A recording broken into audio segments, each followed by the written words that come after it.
আপনার ফেসবুক ভিডিওতে যদি আপনি এই 4টি কাজ করতে পারেন তাহলে আপনার ভিডিওতে দ্রুত রিচ বাড়বে এবং আপনি খুব দ্রুত ফলোয়ার জেনারেট করতে পারবেন। তো এখন এখানে কোন 4টি কাজ করবেন পর্যায়ক্রমে আমি আজকের ভিডিওতে দেখাই দেব। তার আগে অবশ্যই এরকম ভিডিও পেতে আমার চ্যানেলটাকে মাস্ট বি এখানে সাবস্ক্রাইব করে রাখবেন।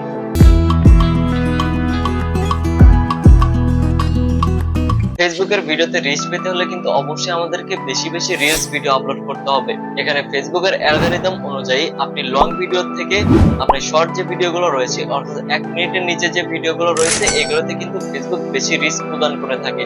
আপনি শর্ট ভিডিওগুলো আপলোড করলে অধিক ভিউজ আসবে, যার কারণে আপনার একাধিক ফলোয়ার খুব অল্প সময়ের মধ্যেই চলে আসবে। তো অবশ্যই আপনি ফলোয়ার বাড়াতে চাইলে আপনারা প্রতিদিন রিলস ভিডিওগুলো আপলোড করবেন। আর ফেসবুকের অ্যালগরিদম অনুযায়ী জানা যায় যে এক সপ্তাহে মিনিমাম 4টি রিলস ভিডিও আপনাকে আপলোড করতে হবে। আপনি যদি 4টির কম ভিডিও আপলোড করেন তাহলে কিন্তু আপনার পেজের রিচটা ধীরে ধীরে ডাউন হবে। আর আপনি যদি 4টির বেশি একাধিক ভিডিও তৈরি করতে পারেন তাহলে ধীরে ধীরে আপনার চ্যানেলের রিচ আরো বেশি হবে, যার কারণে আপনি খুব সহজেই অধিক পরিমাণ ভিউ জেনারেট করতে পারবেন এবং আপনি অনেক পরিমাণে এখানে ফলোয়ার গেইন করতে পারবেন।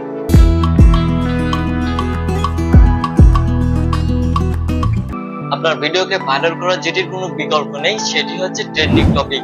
আপনাকে অবশ্যই একটি ট্রেন্ডিং টপিক সিলেক্ট করতে হবে। সেই ট্রেন্ডিং টপিকটা যে কোনো কিছু হতে পারে। আপনি যদি ওই ট্রেন্ডিং টপিকের উপর ডুয়েট ভিডিও করেন সেটাও করতে পারেন। আপনি যদি ডান্সিং ভিডিও বা লিপসিং ভিডিও করে থাকেন তাহলে আপনি লিপসিং ভিডিওটা করবেন, অথবা আপনি চাইলে এই বিষয়ের উপর একটা ছোট শর্ট ফিল্ম তৈরি করতে পারেন। অর্থাৎ আপনাকে অবশ্যই কোনো না কোনো একটি ট্রেন্ডিং টপিকের উপর ভিডিওগুলো আপলোড করতে হবে।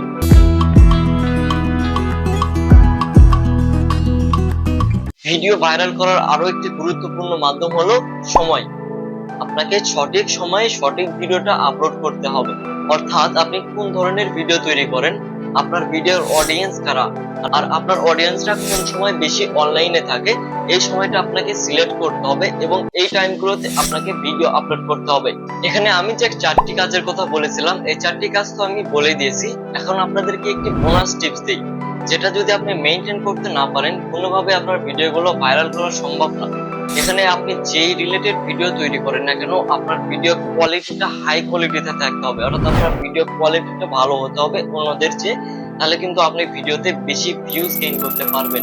ভিডিও কোয়ালিটি বাড়ানোর জন্য আপনি ইউটিউবে যাবেন, আপনি যে রিলেটেড ভিডিওগুলো তৈরি করেন আপনি দেখবেন যে এই রকম ভিডিও আর কারা তৈরি করে থাকে, আপনি তাদের ভিডিও দেখবেন। একাধিক ভিডিও দেখে আপনি রিসার্চ করবেন যে কোন কোয়ালিটিটা আপনার কাছে ভালো লাগতেছে, কোন ভিডিওতে বেশি ভিউজ আসতেছে, আপনি ওই কোয়ালিটি অনুযায়ী ভিডিওগুলো আপলোড করবেন। তো ভিউয়ার্স, আজকে যে টপিকগুলো ছিল আমি যথেষ্ট চেষ্টা করেছি আপনাদেরকে বোঝানোর। এরপরও যদি আপনাদের কোনো কিছু বুঝতে সমস্যা হয় তাহলে অবশ্যই আপনি কমেন্টে জানাবেন এবং এরকম আরো ভিডিও পেতে অবশ্যই আমার চ্যানেলটাকে সাবস্ক্রাইব করে রাখবেন। দেখা হচ্ছে পরবর্তী কোনো ভিডিওতে। এতক্ষণ সবাই সুস্থ থাকুন। আল্লাহ হাফেজ।